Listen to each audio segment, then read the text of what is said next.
in trouble when I do that, so I'm not going to. But unfortunately, it's not a lot about the elected officials who are supposed to be standing by us, is there? I look around, I don't see a whole lot of them here today. I see our former mayor of Chula Vista, Steve Padilla.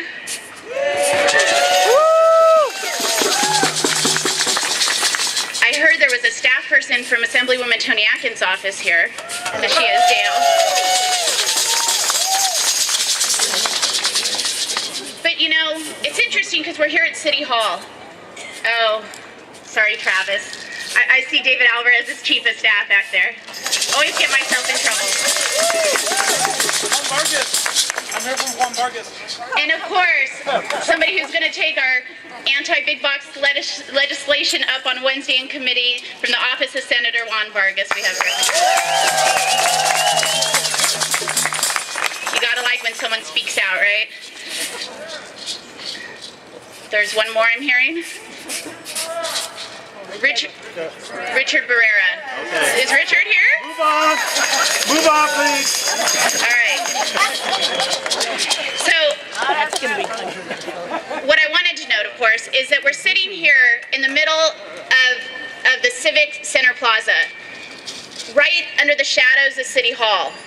And as some of you may know, a few weeks ago, just like so many of our brothers and sisters throughout the nation, we took a resolution to our elected officials. Those elected officials in cities, in areas where we had a majority, we know that we had walked and phone called and helped get people elected. We know they had come in before us and pledged their support for collective bargaining, for unions and for workers.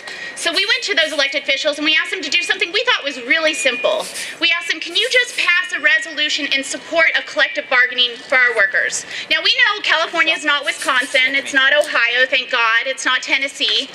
We know that right now, we still have the right to collectively bargain. But we know there's always a possibility that somebody comes in and threatens that right.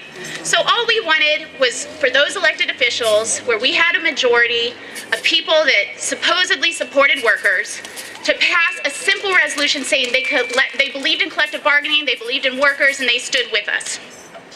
Well, we got positive responses through most of the school districts and the community college boards, the cities of Chula Vista and National City.